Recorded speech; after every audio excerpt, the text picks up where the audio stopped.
जय हिंद दोस्तों। आज हम पढ़ने वाले हैं प्रेजेंट कंटीन्यूअस का पैसिव वॉइस। हम इसमें ये देखेंगे कि प्रेजेंट कंटीन्यूअस को पैसिव वॉइस में कैसे कन्वर्ट करते हैं, बदलते हैं।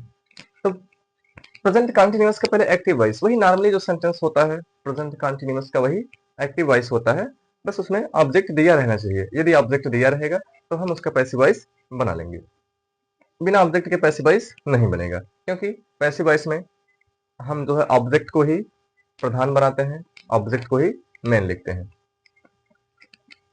प्रेजेंट कंटीन्यूअस की सहायक क्रिया है इज, एम और आर। इज, एम, आर, ये तो एक्टिव वॉइस में है। जब इसी को हम पैसिव वॉइस में बदलेंगे तो इज को कर देंगे इज बीइंग, और एम को कर देंगे एम बीइंग, और आर को कर देंगे आर बीइंग। यानी कि इज, एम, आर के साथ हम जो है बीइंग का प्रयोग कर देंगे। और पैसिव वॉइस में हम ऑब्जेक्ट को सब्जेक्ट बनाते हैं और सब्जेक्ट को ऑब्जेक्ट। सब्जेक्ट बनेगा ऑब्जेक्ट और ऑब्जेक्ट बन जाएगा सब्जेक्ट। तो जब पैसिव वॉइस बनेगा तो सबसे पहले सब्जेक्ट, फिर उसके बाद हेल्पिंग वर्ब का यूज करेंगे, उसके बाद जो है वर्ब के थर्ड फॉर्म का प्रयोग करेंगे, फिर बाई का यूज करेंगे, फिर जिस सब्जेक्ट को ऑब्जेक्ट बनाएंगे उसको लिख देंगे और यहाँ पर नॉर्मली फुल स्टॉप का प्रयोग कर देंगे। हेल्पिंग वर्ब और सब्जेक्ट, हेल्पिंग वर्ब, वर्ब की थर्ड फॉर्म, बाई का यूज करेंगे और ऑब्जेक्ट। ये केवल होगा अफर्मेटिव सेंटेंस में। तो इसको हम एग्जांपल के माध्यम, he is writing a letter, is है, आर है। देखिए हम ऑब्जेक्ट को बनाएंगे सब्जेक्ट, आ लेटर आ जाएगा आगे। आ लेटर सिंगुलर है तो इसके लिए हम इज का प्रयोग करेंगे, लेकिन पैसिव वॉइस हम बना रहे हैं, सिर्फ इज का प्रयोग नहीं, इसके साथ साथ बीइंग का भी प्रयोग करेंगे। आ लेटर इज बीइंग, और राइट का थर्ड फॉर्म रिटन बाय, और ही का हो जाएगा him. A letter is being written by him. देखिए she is doing her work, और हर वर्क पूरा आगे करेंगे।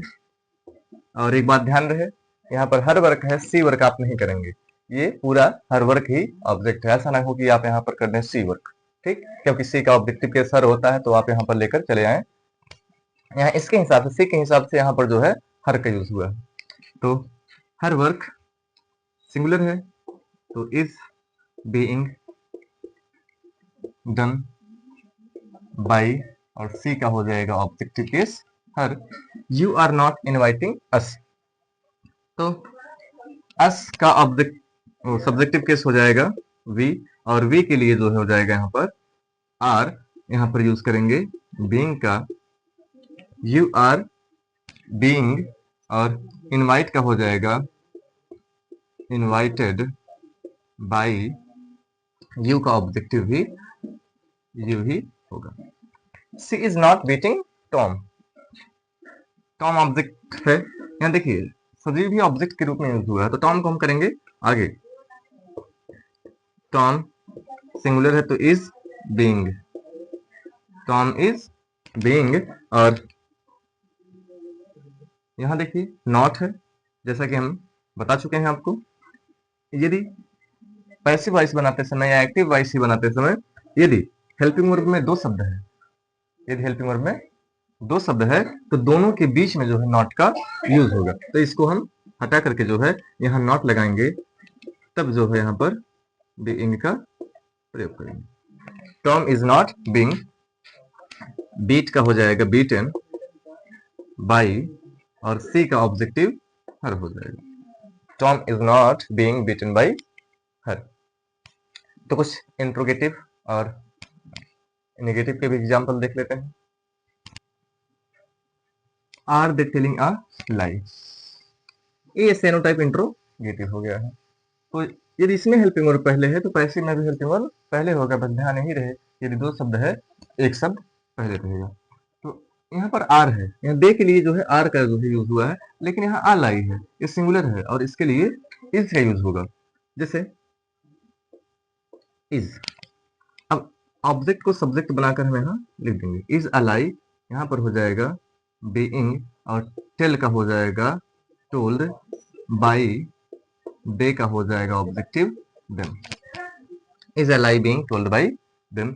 Is she not cooking food, यहाँ फूड है, फूड भी सिंगुलर के रूप में यूज होगा, तो यहाँ पर होगा is food being, is food being, लेकिन नॉट भी है, तो जो है हम पहले नॉट का प्रयोग करेंगे, फिर जो है यहाँ पर बीइंग का प्रयोग करेंगे, क्योंकि यदि दो शब्द हैं तो दोनों के बीच में नॉट का प्रयोग होता है।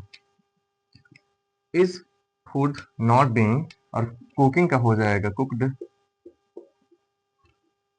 और बाई सी का ऑब्जेक्टिव हर हो जाएगा। Is food not being cooked by her.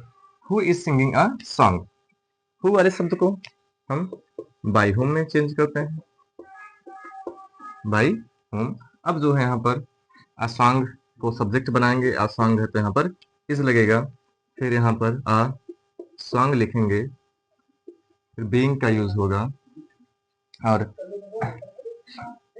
यहाँ सिंगिंग का हो जाएगा संग, रहेगा संग,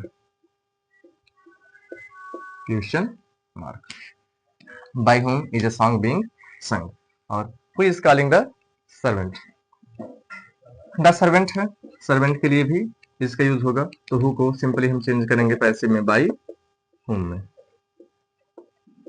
बाई होम, और helping verb is the servant, servant फिर यूज होगा बीइंग का, by whom is a servant being, और कॉल का हो जाएगा कॉल्ड। बस इतना ही आसान है, आप इसी तरीके से बनाते रहें और कुछ, ओके।